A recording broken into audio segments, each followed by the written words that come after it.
Alors, comme tous les ans, le groupe de travail sur la microassurance de l'Institut des actuaires présente ses travaux de l'année. Voilà, donc on est là réunis à cette occasion. Donc, Fatoumata, qui est aujourd'hui à son compte, mais qui travaille depuis très longtemps dans le milieu de l'assurance prévoyance. Et puis Dimitri et Fatoumata, qui sont des étudiants de l'ORIA, qui étaient en Master 1 l'année dernière, et avec lesquels on a fait un bureau d'études. On a travaillé pendant toute l'année sur la problématique d'une implémentation d'une microassurance d'essai en partenariat avec un opérateur de téléphonie au Sénégal. Voilà. Cette année, Dimitri, il est en alternance chez PartnerRe et Fatoumata chez Generali. Et puis Dominique Abgral, donc je suis le responsable de ce groupe de travail. Tous les ans et depuis une dizaine d'années, le groupe de travail sur la microassurance accompagne un ou plusieurs projets, parfois un projet théorique, parfois un projet pratique. On a notamment accompagné plusieurs startups avec des projets à Madagascar, en Haïti, mais aussi des projets en France, notamment avec un projet KTD Carmonde sur de l'assurance d'essai. Voilà, tous les ans, on cherche à impliquer des étudiants aussi pour faire réfléchir à différentes questions, parfois des questions de société. En ce moment, on travaille sur la question de la non-assurance automobile. Comment les différents pays dans le monde réfléchissent à cette question? Quelles sont les solutions mises en place par les gouvernements pour lutter contre la non-assurance automobile? Voilà. Donc cette année, on a du coup le plaisir de vous présenter les résultats de travaux d'une année de travaux, notamment de Dimitri et Fatoumata. Donc voilà, donc je vous cède la parole. N'hésitez pas à poser des questions au cours de la présentation. C'est ça? C'est comme ça que ça marche? Ok. Voilà. Merci beaucoup.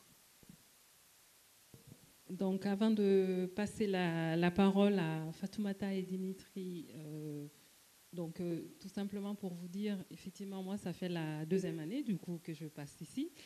Donc, je suis ravie vraiment d'accompagner ces étudiants pendant tout au long de l'année sur des problématiques de micro-assurance.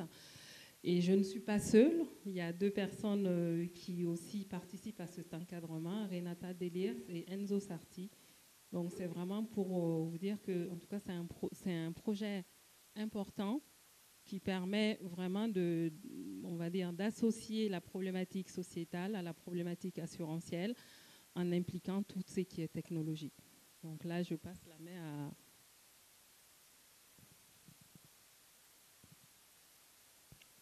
Bonjour. Donc, du coup, on va présenter tous les travaux qui ont été effectués durant ce projet, qui a porté notamment sur l'implémentation d'une microassurance d'essai en partenariat avec une OTM, un opérateur de téléphonie au Sénégal. Du coup, notre présentation s'articule comme suit. Nous allons commencer par présenter l'ossature du marché d'assurance en zone CIMA, en faisant un zoom sur la microassurance, notamment au Sénégal. Et ensuite, nous allons voir toutes les étapes qui ont été effectuées pour l'implémentation d'un tel produit, avant de conclure. Donc, je passe la parole à Fatoumata pour l'introduction. Alors, on va faire une mise en place de la zone CIMA. Aujourd'hui, la zone CIMA recouvre 14 pays d'Afrique francophone. Ce sont des pays qui sont soit en Afrique occidentale, soit en Afrique centrale. On a une population de 200 millions d'habitants. La région a une autorité de contrôle régionale. Regardons ce qui se passe dans le marché de l'assurance classique. Aujourd'hui, on a un taux de pénétration à 1%, ce qui est bien en deçà de la moyenne africaine de 4%.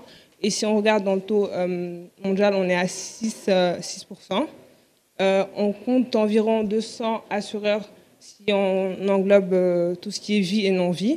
Cependant, la réputation de l'assurance est un frein et les produits d'assurance classiques sont inadaptés. Aujourd'hui, en zone CIMA, on est à un PIB de 1 770 $.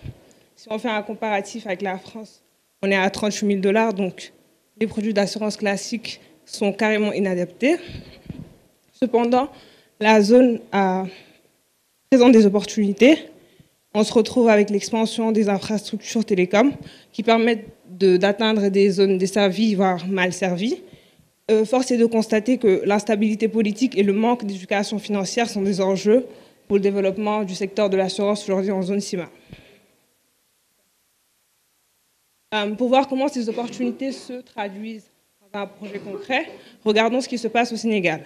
Aujourd'hui, le Sénégal bénéficie d'une stabilité politique et d'une réglementation claire. Le pays est soutenu par des subventions internationales, ce qui permet d'encourager l'inclusion financière. Des actes sont faits en ce sens, dans la mesure où on a un taux de couverture pour une population spécifique de 10%. Cette population spécifique, c'est des petits agriculteurs, ce qui montre que des efforts aujourd'hui sont faits en ce sens. Le manque d'éducation financière reste un défi aujourd'hui, mais on a des subventions, on a l'essor des télécoms, on a une demande aussi croissante pour pallier aux zones mal servies. Comme je l'ai dit tout à l'heure, le PIB par habitant est faible. On ne peut pas prendre des produits qui ont été faits en Occident et les transposer directement au Sénégal ou en zone CIMA. Et les assureurs ne veulent pas trop s'investir parce que ça coûte cher et ce n'est pas rentable. Pour mettre en place un produit d'assurance inclusive, il faut une bonne méthodologie. Là, on en a 8, on a 8 étapes. D'abord, il y a l'évaluation de l'institution, où on regarde quel agrégateur économique choisir. Ici, on a choisi l'OTM. Ensuite, on fait une étude de marché où on regarde quelle est la population choisie, quels sont ses besoins et comment les adapter. Ensuite, on fait les partenariats stratégiques. Ici, les partenariats, ce sera entre un OTM, un opérateur de téléphonie mobile, un PST et un assureur. Ensuite, on passe à la conception du produit. Le produit se doit d'être simple, il doit respecter les normes SUAV, c'est-à-dire simple, accessible, compréhensible, efficient et qui a de la valeur pour la population cible. Ensuite, on va passer à une tarification adaptée. Puis, on va faire des périodes de tests. On ne va pas venir proposer un produit à une grande population. On cible une population, on teste avant de faire un déploiement graduel. Et toutes ces étapes seront faites en surveillance continue. Je tiens à préciser que notre présentation sera ce même ordre. L'évaluation de l'institution, c'est l'OTM. Le marché choisi, c'est le marché sénégalais. Et je laisse la parole à Dimitri pour qu'il puisse présenter tout ce qui est partenariat. Donc, du coup, après ce que Fatoumata a présenté, nous allons passer au partenariat. Donc, on est à la troisième étape. Avant de parler de partenariat, présentons d'abord les 3 acteurs clés qui interviennent dans un tel projet. Nous avons d'abord l'OTM, qui est l'agrégateur économique, un opérateur de téléphonie mobile. Et son but à lui, c'est quoi? C'est d'abord de fidéliser ses clients. Et donc, lui souhaite avoir des clients plus fidèles, tout en observant une croissance de ses abonnés et une augmentation en leur consommation. Ensuite, nous avons le PST, le prestataire de services techniques, qui lui est au centre du partenariat. C'est lui qui va notamment gérer tout ce qui est transactions, tout ce qui est opération entre tous les acteurs clés, toutes les gestions des sinistres, paiement des primes entre tous les acteurs clés. Ensuite, nous avons l'assureur qui sera un peu derrière. Il va juste porter le risque. Lui, son but, c'est à long terme. Il souhaite promouvoir l'éducation financière. Et donc, son but sera vraiment vu le plus au fur et à mesure que le programme avancera. Passons là au partenariat. Le partenariat se présente sous cette forme. C'est un programme qui est graduel. On commence avec un programme fidélité où les abonnés qui sont contactés n'ont pas de prime à payer, c'est-à-dire qu'ils vont bénéficier d'une assurance totalement gratuite. En effet, la prime sera payée par l'OTM qui est derrière. Ensuite, une fois que cette partie du programme est bien couverte, ça prend généralement beaucoup de temps, environ 4 ans. On peut passer à un programme hybride. Le programme hybride permet en sorte que l'abonné de l'OTM puisse payer une partie de la prime et l'OTM paye le reste. C'est-à-dire qu'une partie de l'assurance est gratuite avant de avant de passer au dernier programme qui est le programme cotisation, où après une bonne éducation financière, l'abonné peut lui-même venir souscrire à l'assurance, toujours via le système qui est mis en place. Et donc, je vais laisser la parole à Fatoumata pour présenter le produit et la conception qui a été mise. Donc nous, on a tenu à faire une grille de garantie simple et compréhensible. À partir d'un certain seuil, en l'occurrence 5 € ici, l'abonné qui est couvert peut bénéficier d'un capital gratuit allant jusqu'à 700 €.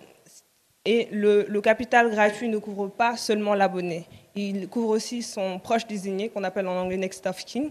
Habituellement, c'est son papa ou sa maman, son frère ou sa sœur. Nous, dans nos calculs, on a tenu en compte qui prendrait son père ou sa mère. Je tiens à préciser que le next of kin ne peut pas être son enfant parce que l'article 60 du Code de la CIMA interdit que les enfants de moins de 12 ans soient couverts par un produit d'assurance décès. Donc, pour illustrer notre produit, on va prendre le cas de Awa, qui vit au Sénégal, qui est une abonnée de l'OTM et qui est mère de famille avec des revenus modestes. Awa, pour contacter ses proches ou pour acheter de l'Internet, elle va acheter des unités téléphoniques. C'est là où on a le premier flux entre Awa et l'OTM. L'OTM va voir que Awa est une fidèle abonnée, elle achète des crédits téléphoniques journalièrement et va lui proposer un produit de couverture d'assurance gratuit. Awa va donner son consentement et elle va rentrer dans le programme. Elle va avoir une couverture gratuite dans un premier temps. Ensuite, on a le flux entre l'OTM et le PST. Là, on voit que le PST est central. C'est différent de l'assurance classique où on a l'assureur qui est au centre de tout. Ici, c'est plutôt le PST. L'OTM va recueillir les données de ses clients, notamment sur le cas de Awa, va les fournir au PST. Le PST, à son tour, va calculer les primes que l'OTM aura à payer.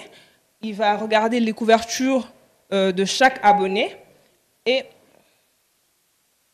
va, à son tour, transmettre à l'OTM quand l'OTM lui donne telle personne a consommé tant d'unités téléphoniques, le PST en retour lui dit ton abonné-là aura telle couverture.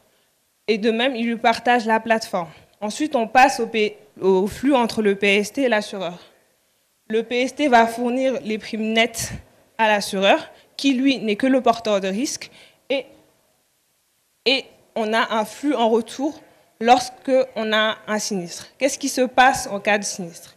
Lorsque Awa a un cas de sinistre dans sa famille, elle contacte le PST via un canal très simple, WhatsApp par exemple, prend des photos. Comme là, on est dans un produit de décès, on a le certificat de décès qu'elle va lui envoyer. Le PST, ce qu'il fait à son tour, c'est de vérifier l'information, de voir quelle couverture est faite et va informer l'assureur. Le PST, dans un délai de 48 heures, c'est le délai réglementaire. Il va faire le paiement des sinistres dans le portefeuille électronique, ce qui fait qu'on n'a pas de déplacement en agence, on n'a pas de paperasse. Et de bouche en oreille, comme Awa, aujourd'hui, elle a un sinistre, elle se fait payer, elle en parle autour d'elle, et c'est ce qui fait que l'OTM va avoir plus d'abonnés, va fidéliser ses abonnés.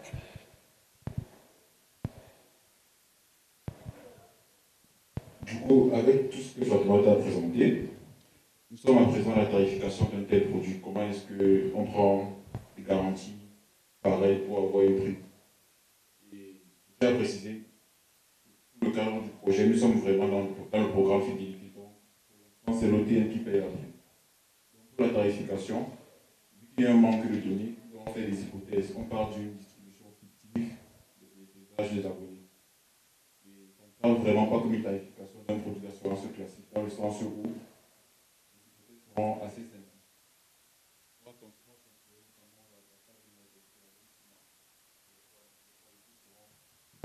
Les probabilités seront considérées uniformes selon la segmentation des âges qui sont considérés. Une fois qu'on a fait ces hypothèses-là, on se fixe une marge de sécurité de 20%. Et on prend des déchargements à 40% comme conseillé par XYI. En faisant tout cela, on vous présente donc le tableau suivant, le tableau des taux de prime pure. Pour un capital de 1000 francs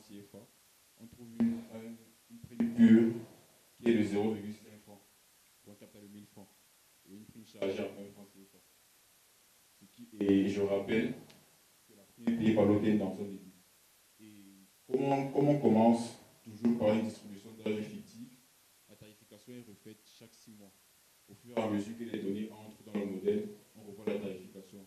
Au fur et à mesure que la consommation des abonnés est observée, on revoit la tarification qui est faite pour voir si les hypothèses conviennent bien à la tarification qui a été élaborée.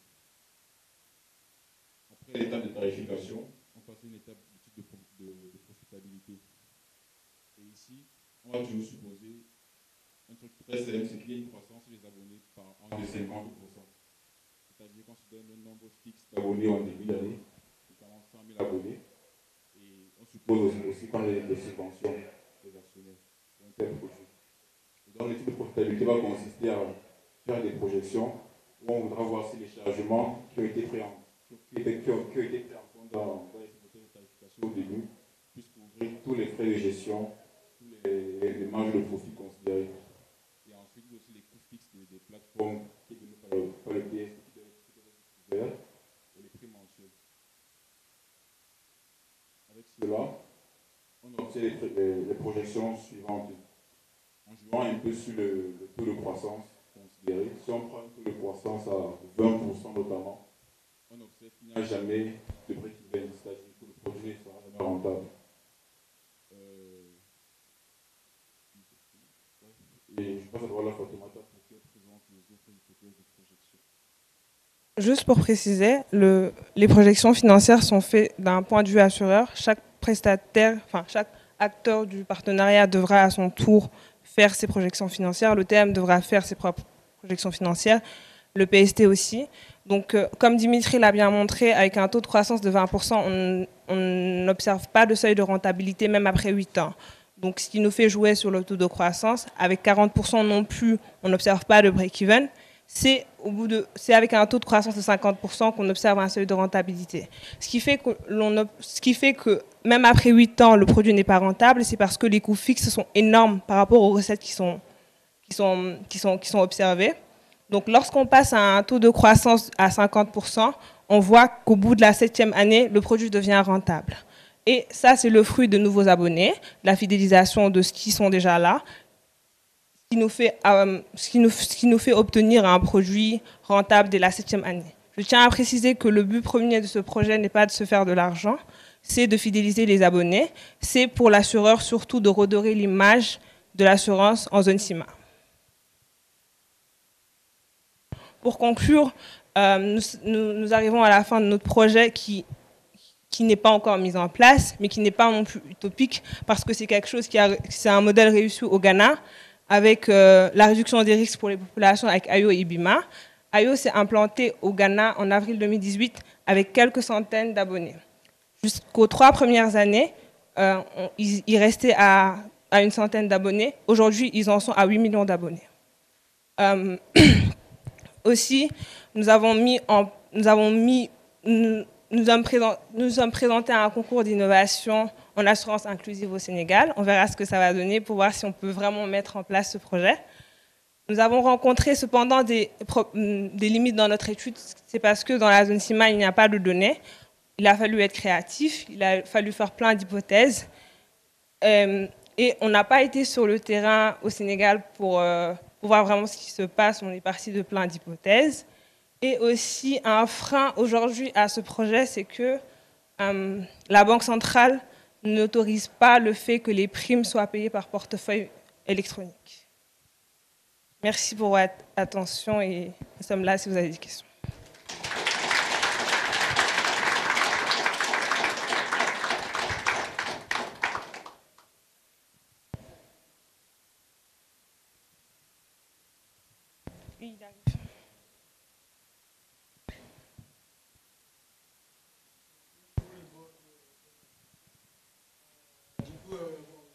Je m'introduis parce que je suis sénégalais, donc je connais les réalités sénégalaises.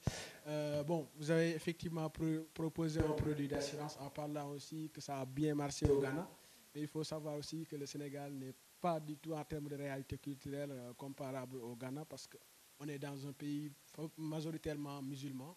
Et l'assurance, en fait, est un petit peu conçue comme un facteur qui ne va pas au même alignement que nos concepts religieux. Je ne sais pas si vous avez pensé à ce facteur et que est-ce que des méthodes de prévention pour en fait, en tout cas, essayer de cette image qu'on a de l'assurance, parce que dès qu'on parle d'assurance au Sénégal, les gens ont quand même un peu peur, quoi. Voilà. Oui, oui, nous en sommes conscients. Nous savons qu'il y a plein de freins, tels que les tontines. Les femmes préfèrent aller faire des tontines et recevoir l'argent plutôt que même d'aller à la banque. Donc l'assurance, oui, on est d'accord que ça, enfin, le fait que ce soit un pays à majorité musulmane, et enfin, ça puisse être un frein. Mais comme nous l'avons dit, on va construire un produit où on va aller vers la population, leur expliquer, parce qu'on est bien conscient que les frais de funéraires sont énormes au Sénégal. On fait un premier jour, on fait un 40e jour, et la famille peut se retrouver dépouillée. Si aujourd'hui ça marche pour quelqu'un et qu'il en parle de bouche à oreille, des gens vont se poser des questions, vont se dire, et pourquoi pas? Bon, oui, effectivement, je suis d'accord, mais peut-être pour l'instant c'est gratuit, mais voilà, maintenant, après, au fil des années, il y a cette question de la prime qui va venir s'imposer. Bon, la question que je me pose, c'est juste en fait à quel point les gens vont en fait payer cette prime pour dire que bon, c'est le concept de l'assurance en fait.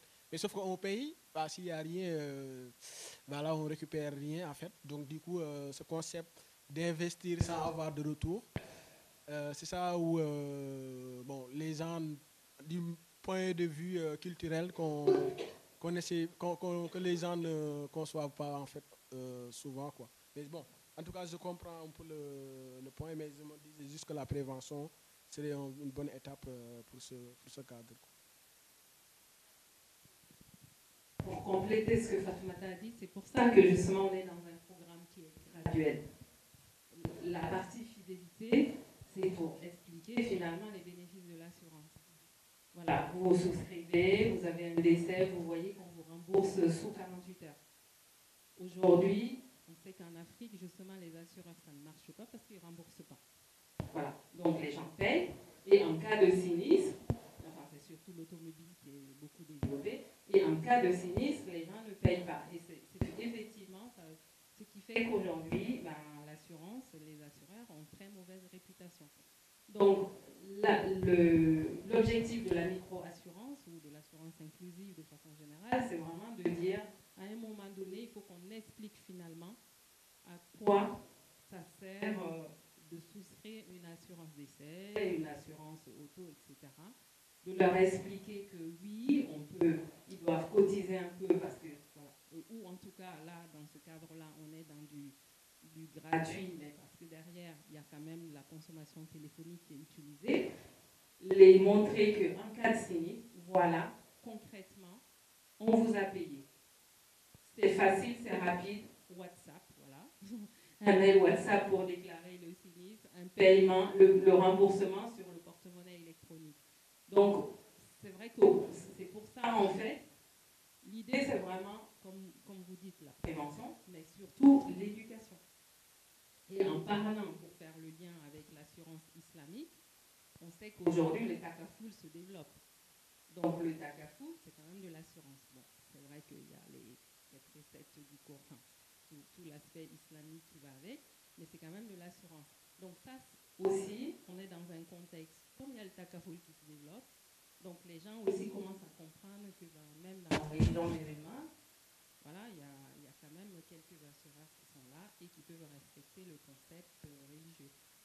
Donc oui, il y a de la prévention, il y a de l'éducation, il y a du temps, il y a de l'investissement. Et nous sommes dans une période où les nouvelles technologies, en tout cas, peuvent aider aussi les gens à faire comprendre que l'assurance peut les aider au quotidien, quoi.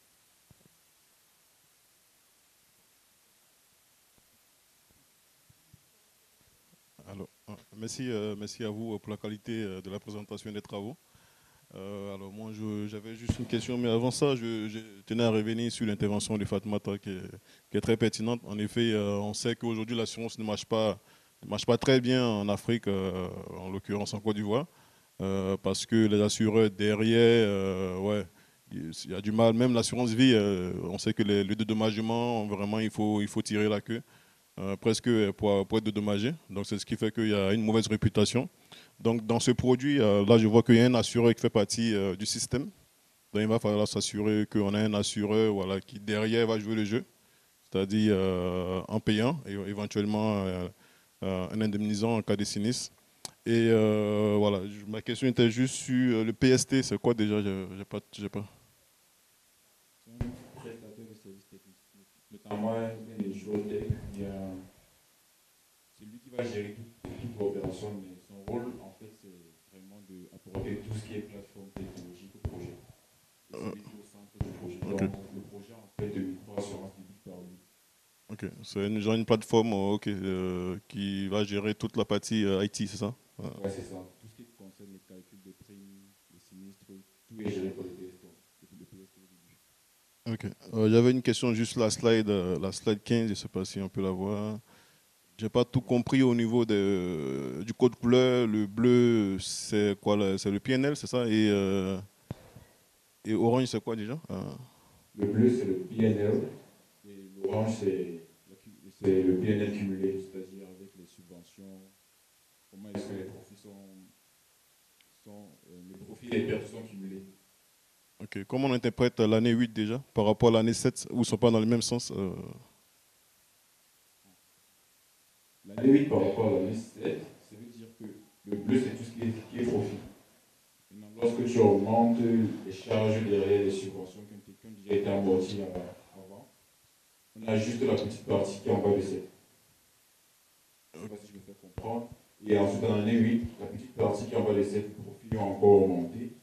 Et donc, tout ça a été fait encore. Et donc, on dégage un profit plus encore positif. Ok. Donc, en la première année, on n'a pas de profit en bleu et après, quand on bascule avec des profits en cumulé, du coup, on est mieux, quoi. Ok, Ouais, ça marche. Super. Merci, c'était tout pour moi. Les premiers bénéfices commencent à tomber, enfin, résultats positifs, on va dire, commencent à tomber à partir de l'année 5. Donc, comme tu cumules en fait tes résultats, plus tu as du positif, ça balaye petit à petit le négatif. Et donc, c'est à partir de l'année 8 où là, on peut vraiment dire qu'on atteint un seuil de rentabilité depuis qu'on a lancé le produit. Ok. Donc, ce que disait Fatoumata tout à l'heure, ce sont des projets coûteux parce qu'effectivement, il y a les plateformes technologiques, en fait. Le PST, le prestataire de services techniques, non seulement met à disposition en fait sa plateforme qui fait tout, de la souscription, calcul de primes, etc., de la souscription jusqu'à la gestion des sinistres. En gros, c'est un délégataire de gestion à la française, mais avec une plateforme téléphonique comme Alan, par exemple. Et donc ça, c'est les coûts de technologie, mais il y a aussi tout ce qui est coût de communication, formation, marketing. Pour ceux qui ont été en Afrique, qui connaissent bien, ça ne marche que si on fait de la publicité. Donc ça coûte extrêmement cher.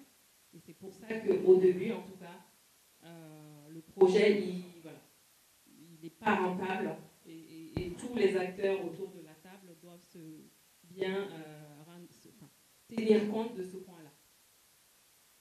Et c'est ça aussi qui fait la difficulté d'ailleurs pour lancer ce type de projet en Afrique parce que certains acteurs, notamment les assureurs, veulent tout de suite la rentabilité. Ok, ouais, c'est clair. Merci bien. Bonjour, moi j'avais déjà 2 questions. La première question, c'est, moi j'ai pas forcément compris qui va supporter tous les coûts et quel est l'intérêt des intermédiaires, que ce soit l'opérateur téléphonique ou le PST, en termes de si les coûts sont divisés, de participer au cycle. Ça, c'était la première question. Et la deuxième question, c'est que nous, on a déjà eu à travailler sur un système pareil et à le tester. Et le plus gros enjeu que moi, je trouve qu'on a forcément en Afrique, c'est le fait que les gens renouvellent leur souscription. Sur ce plan, vous avez 5 ans où c'est gratuit. S'il n'y a pas eu de décès, la personne ne va pas penser qu'elle est assurée. Comment est-ce que vous voyez ça dans le futur pour que les personnes puissent garder en tête qu'ils ont quand même cette assurance qui est là, se rappeler que l'assurance est là pour la déclencher et en parler également autour d'eux pour avoir votre taux de rentabilité de plus de 50% chaque année.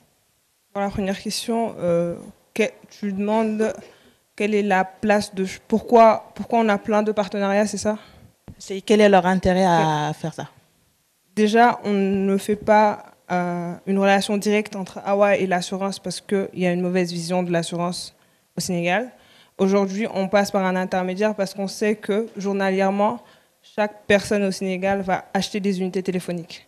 Donc, c'est déjà une relation entre l'OTM et la population locale. C'est déjà une relation qui existe. Qu'on veuille faire de l'assurance ou non, les gens vont acheter des unités téléphoniques. Donc, on profite de ce lien qui existe déjà pour faire passer l'assurance entre AWA et, enfin, pour passer le lien entre AWA et l'assurance. Maintenant, les primes, elles sont payées par l'OTM dans la phase gratuite au PST, qui va les transmettre net de sinistre à l'assurance. Et donc, dans ce cas-là, l'OTM, quel est son intérêt pour payer ses primes?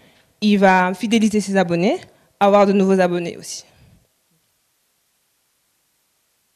Je pense qu'elle a dit les abonnements vont consommer plus. S'ils savent qu'en consommant des unités téléphoniques, comme tous les jours, ils faisaient déjà, ils peuvent bénéficier d'une meilleure couverture, ils vont consommer plus. Et ils vont amener aussi leurs prochains à consommer aussi plus, c'est-à-dire augmenter le nombre d'abonnés et augmenter la consommation. C'est ça l'intérêt de l'OTM. Au début, c'est l'OTM qui gagne le plus par rapport aux autres, mais après, l'assurance, lui, son intérêt, c'est vraiment à long terme, comme je l'ai dit, promouvoir l'éducation financière. Il faut venir à la deuxième question. Et si après 5 ans, par exemple, il n'est toujours pas conscient du fait qu'il doit s'assurer, malgré le fait qu'il y a eu des cas concrets où l'assurance a effectivement répondu, on peut se poser la question, est-ce que le marketing a été bien fait derrière? Est-ce que le plan, le déploiement du projet a été bien fait? Mais sinon, normalement, on espère quand même qu'en faisant tout ça, ils puissent se remettre en question pour prendre l'assurance sur lui. Juste pour rajouter, on a fait une grille où, en fonction de la consommation de l'abonné, il y a le capital d'essai qui augmente. Donc chaque mois, le PST, c'est pas quelque chose d'annuel. Chaque mois, le PST, il peut envoyer un message à l'abonné, lui dire, ce mois-ci, tu bénéficies d'un capital de 100 000 francs initialement.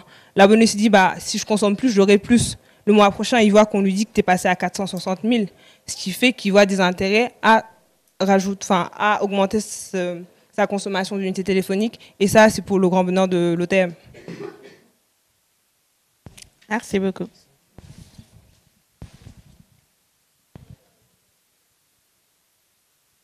D'autres questions?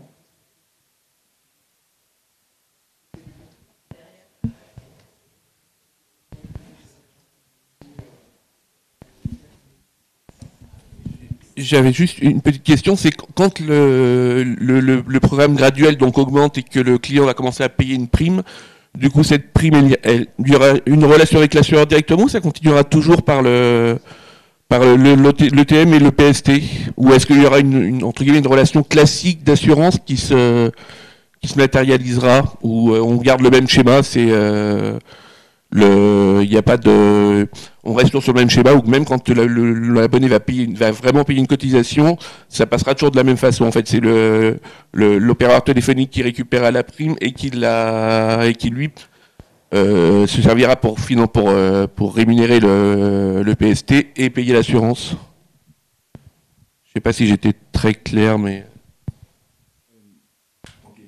Déjà, la prime n'est jamais payée, comme Fatima t'a expliqué, la prime n'est jamais payée à l'opérateur téléphonique. C'est au PST qui est payé directement. Et ensuite, aujourd'hui, elle a aussi précisé dans la présentation, c'est un frein, le fait qu'on ne puisse pas substituer la monnaie électronique à la monnaie qui est mise en place.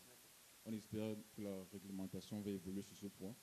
Mais sinon, si ça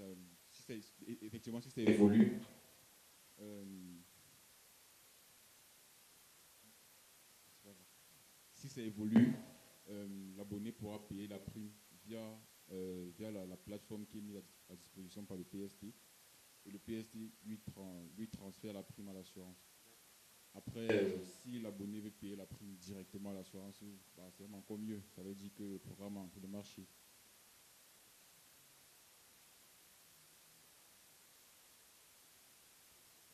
pour compléter, le prestataire de services techniques reste quand même la clé, en fait.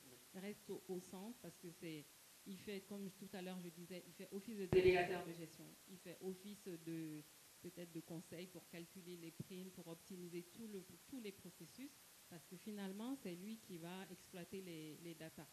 Donc, le partenariat, même si on atteint le programme cotisation, continuera à tourner, parce que le business plan de départ, chacun va faire un business plan, et ça tient compte finalement de l'ensemble des 3 parties du programme. Ouais.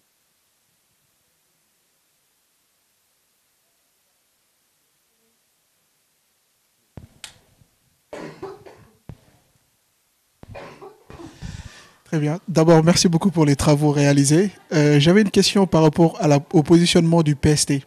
Parce que du coup, au final, si je comprends bien le modèle, il y a bien un gagnant quand même, ça sera le PST, non? Parce que lui, il fait juste le passe-plat et puis il met en place la technologie qui sera derrière utilisée par l'assureur et l'OTM. Donc, il y a bien une rémunération qui est réalisée pour le PST, mise en place pour le PST. Et en ce sens, est-ce que vous avez déjà un benchmark ou des informations sur les niveaux de rémunération en pourcentage des primes qui sont reversées au PST?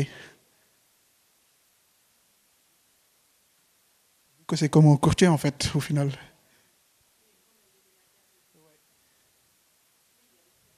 Effectivement, il y a des frais de gestion et tout ça a été fait en bord de projection, on va la montrer.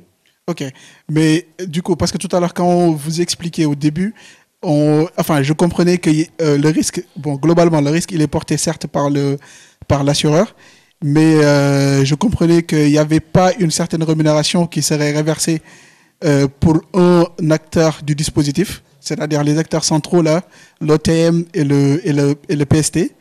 Mais aujourd'hui, quand je revois bien le modèle, je comprends que le PST, au final, il est rentable vis-à-vis de l'assureur. Donc, il a bien un intérêt à se positionner sur ce type de dispositif. Voilà. C'était juste une petite contribution. Effectivement, tout ce que tu as dit est vrai. PST. Non, il n'y a pas de problème. Le PST, comme je l'ai montré, là, les projections, il y a des profits sur PST, sa plateforme qui est mise en compte. Tout le monde y est gagnant. Ok.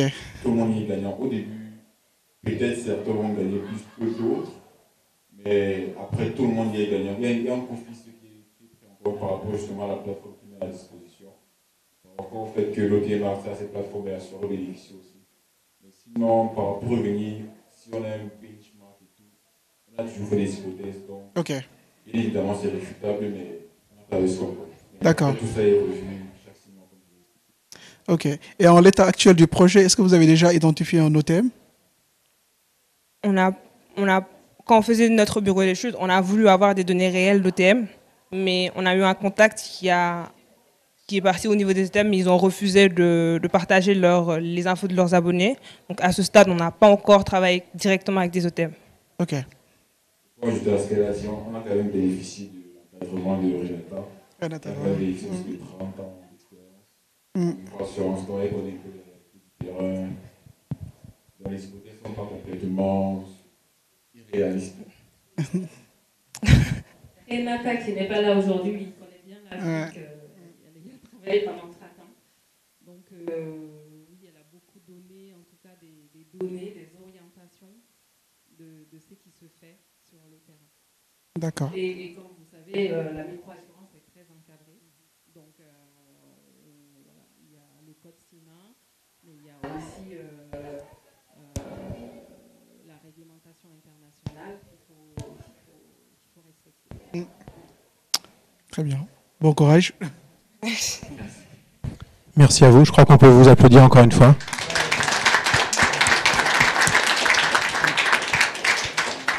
Donc, merci d'avoir assisté à la présentation. Si vous êtes intéressé de participer au groupe de travail sur la microassurance, vous pouvez naturellement vous inscrire en ligne dans votre espace personnel, voilà, sur le site de l'Institut. Merci à tous.